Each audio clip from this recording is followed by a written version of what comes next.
word end in a lax vowel. These are monosyllabic words. So monosyllabic words always end in a tense vowel.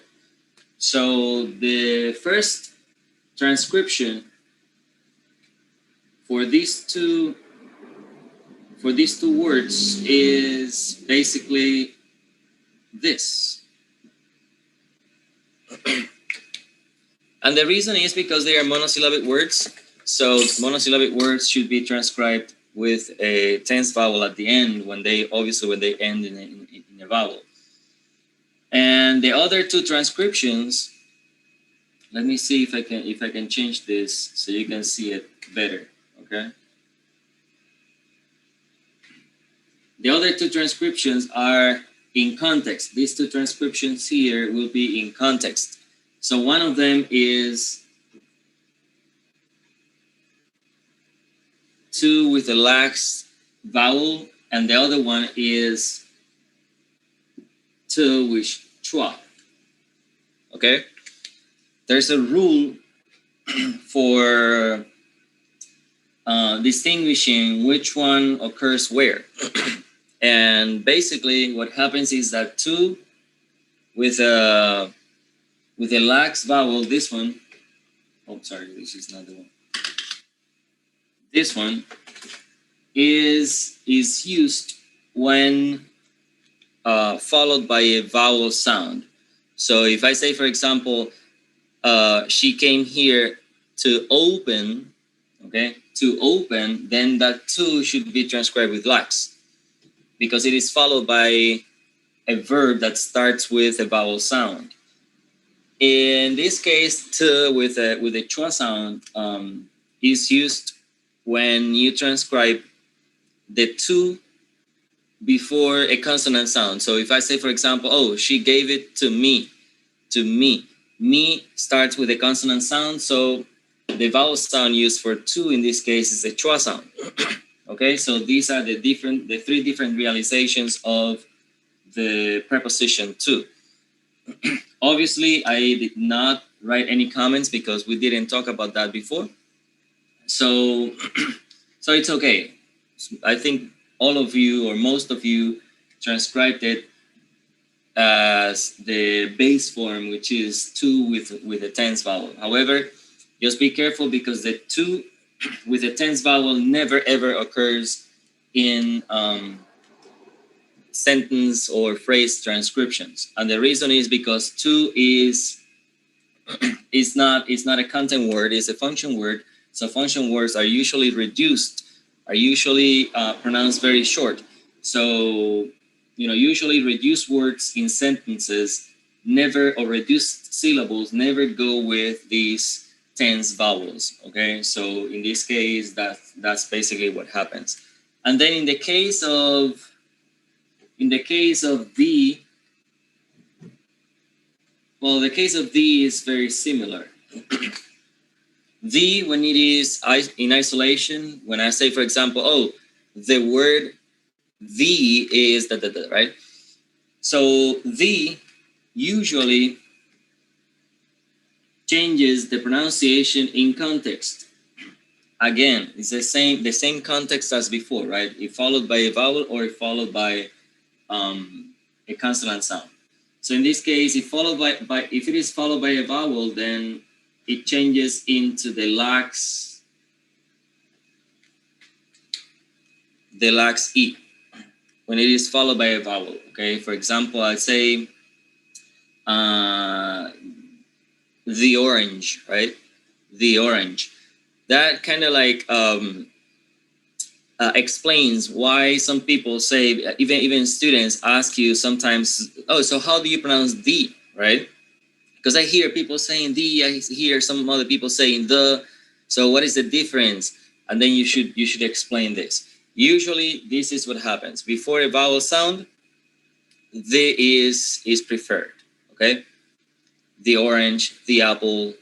Okay. However, if you have a word, in this case, obviously a noun, because this is an article, right?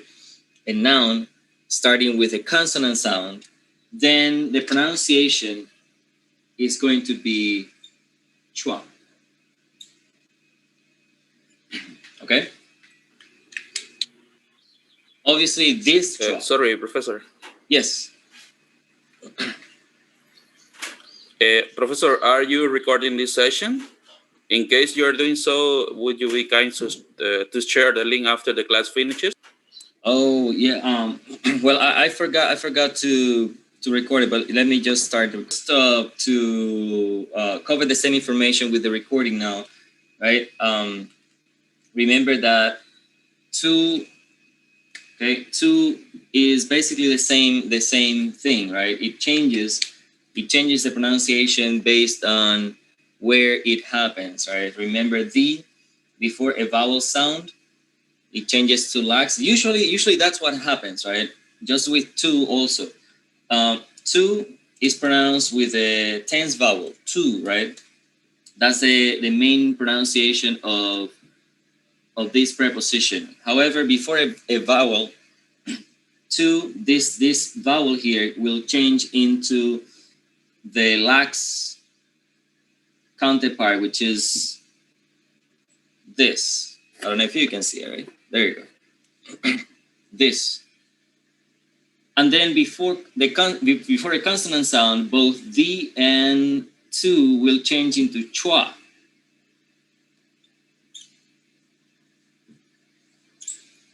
Okay? So remember, it's like to me, right? To me, however, this the lax sound, the lax counterpart will show up before vowel sounds. That's a rule, a transcription rule. Obviously, when you go outside and you hear people speaking, they can use either one indistinctively, right? That's just a speaker's preference. However, for transcribing these two words, basically you have a rule, so you can follow this rule and then you will always have it right. But what happens with words that start with a glide sound? Because glide sounds, you usually don't really know if they are vowels or they are consonants, right? Because they sound like vowels, but they work as consonants. Well, in this case, the lax sound will work for transcribing these two words before glides. For example, if I say, I am the one, right? One.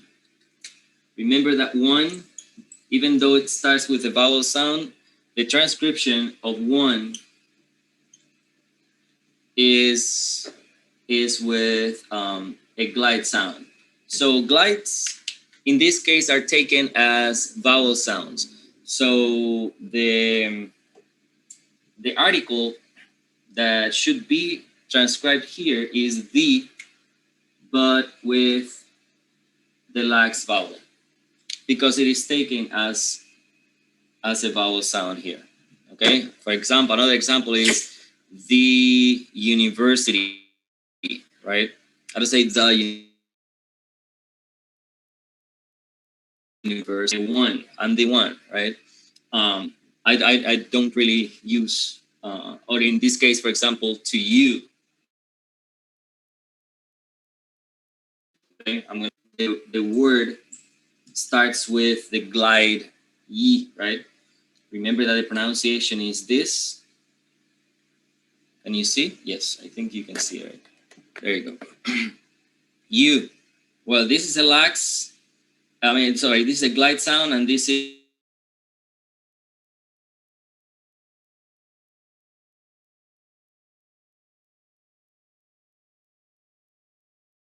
this where a vowel sound. Okay. Do you have any questions?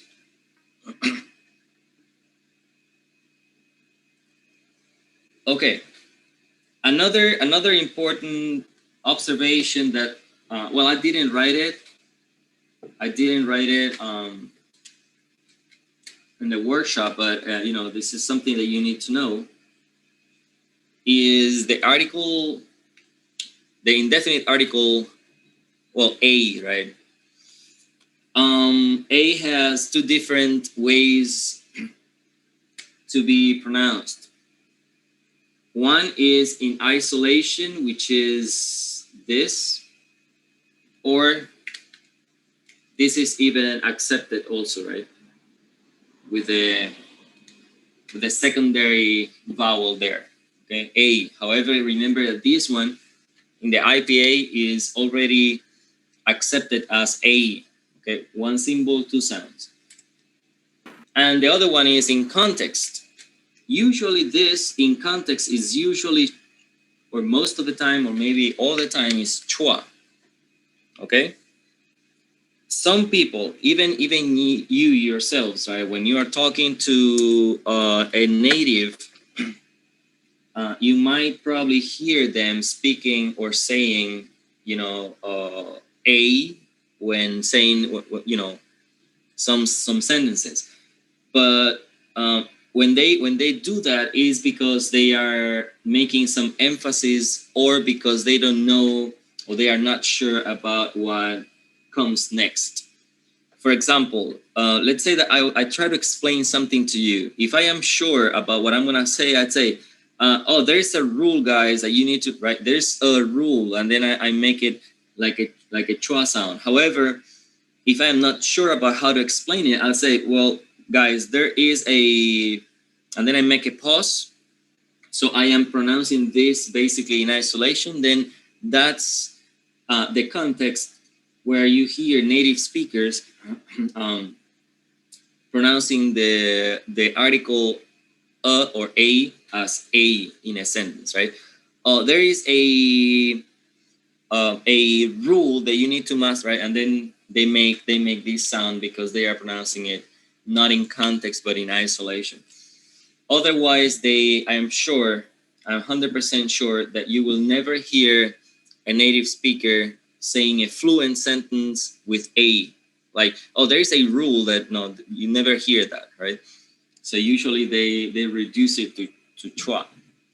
So some people in the sentence that you had to transcribe, some people transcribed a as a. It's okay. Okay, it is not bad. Even more because, you know, you need to see. I mean, that's discussable, that's arguable, right? If I say, you know, this is wrong, you say, well, but I, for myself, that sentence is pronounced like that, right?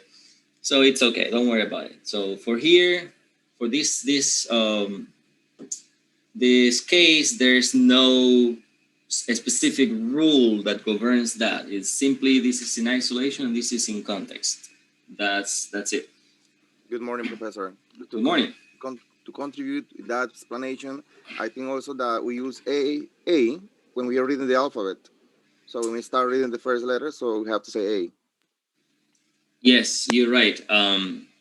Yeah, if I'm referring to this letter as it is, as a letter, then obviously I should have, you know, I mean, I should pronounce it like the letter name, right? So if I say, for example, like, oh, but you know something, the letter A is the first letter in the alphabet, and say, oh, that's interesting, right?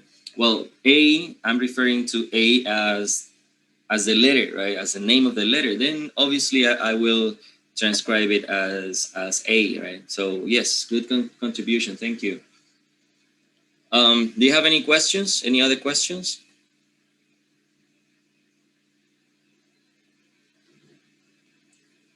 Okay.